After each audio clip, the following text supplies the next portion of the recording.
সবাইকে। আমি তোমাদের স্যার। আমি আজ নিয়ে এসেছি ক্লাস 9 এর তৃতীয় পর্যায়ক্রমিক পরীক্ষার জন্য একদম নতুন প্রশ্নপত্র। এই প্রশ্নপত্রটি তৈরি করা হয়েছে নতুন সিলেবাস এবং স্কুলের প্যাটার্ন অনুযায়ী। তাই যারা পরীক্ষার আগে শেষ মুহূর্তের প্রস্তুতি নিচ্ছ তাদের জন্য এই ভিডিওটি খুবই গুরুত্বপূর্ণ। তাই ভিডিওটি শেষ পর্যন্ত মনোযোগ দিয়ে দেখো আর নিজের খাতায় প্রশ্নগুলো লিখে অনুসরণ করতে ভুলো না। তাহলে শুরু করা যাক আজকের প্রশ্নপত্র। দেখো, প্রথমে আমি যে প্রশ্নপত্রটি দিয়েছি তার প্রথম প্রশ্নের যে প্যাটার্নটা সেটা হচ্ছে বহু নির্বাচনী প্রশ্ন। সেখানে প্রতিটি প্রশ্নের সঠিক উত্তরটি নির্বাচন করতে হবে। তাতে 14টি প্রশ্ন আমি দিয়েছি এবং প্রশ্নের মান ধরেছি 1। তাহলে তোমরা সুন্দরভাবে এই প্রশ্নগুলো অনুসরণ করবে।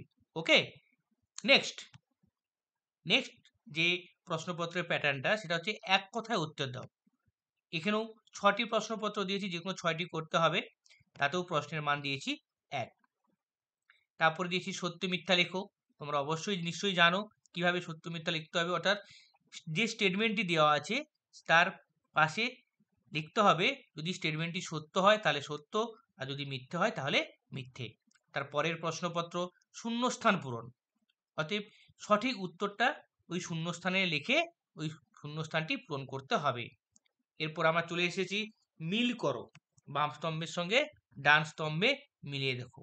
ওকে, নেক্সট সংক্ষিপ্ত প্রশ্ন উত্তর, অর্থাৎ এখানে 2 নম্বরের প্রশ্নপত্র মান আমরা দিয়েছি 6টি প্রশ্ন করতে হবে। এই 2 নম্বরের প্রশ্নগুলো লিখতে হলে তোমাদের কিন্তু একটু দেখে লিখতে হবে, যেখানে সংজ্ঞা তারপরে বৈশিষ্ট্য, এভাবে কিন্তু 2 নম্বরের প্রশ্নগুলো তোমাকে লিখতে হবে। তারপরে আছে সংক্ষিপ্ত বর্ণনামূলক প্রশ্ন, অর্থাৎ 3 নম্বরের প্রশ্ন। এখানে 2 নম্বরের যে প্রশ্ন আমরা দিয়েছি তাতেও কিন্তু আরো কিছু তথ্য কিন্তু এখানে সংযোজন করে কিন্তু লিখতে হবে। তারপরে রয়েছে একেবারে শেষে 5 নম্বরের প্রশ্ন।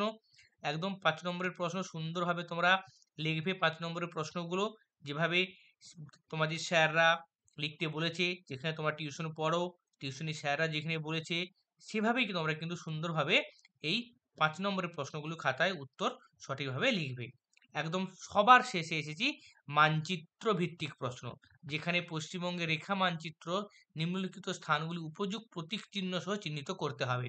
দেখো, আমি 10টা দিয়েছি তোমাদের প্র্যাকটিস করার জন্য।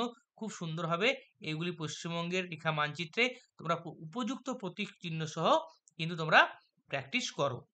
ওকে, যদি কোনো প্রশ্নের মধ্যে কিছু বুঝতে অসুবিধা হয় তাহলে কমেন্ট বক্সে জানিয়ে দিও। কোন অংশে সমস্যা হচ্ছে সেটাও লিখে দিও, আমি সেটার ব্যাখ্যা করে দেব। আর যদি কোনো প্রশ্নের উত্তর না পারো তাও কমেন্টে জানিও, আমি সব প্রশ্নের উত্তর সুন্দরভাবে সাজিয়ে তোমাদের জন্য দিয়ে দেব। এছাড়া এই প্রশ্নপত্রের পিডিএফ ফাইল আমি ফেসবুক ও আমার টেলিগ্রাম গ্রুপে দিয়ে রাখবো, তোমরা সেখান থেকেই সহজেই ডাউনলোড করে নিতে পারবে। ফেসবুক ও টেলিগ্রাম লিঙ্ক চ্যানেল বা ভিডিও ডেসক্রিপশন বক্সে পেয়ে যাবে। তাই ভিডিওটি ভালো লেগে থাকলে লাইক করো, বন্ধুদের সঙ্গে শেয়ার করো। আরও শিক্ষামূলক ভিডিও পেতে চ্যানেলটি সাবস্ক্রাইব করতে ভুলো না। তাহলে আবার দেখা হবে পরের ক্লাসে। ততদিন ভালো থেকো, পড়াশোনা চালিয়ে যাও। টাটা।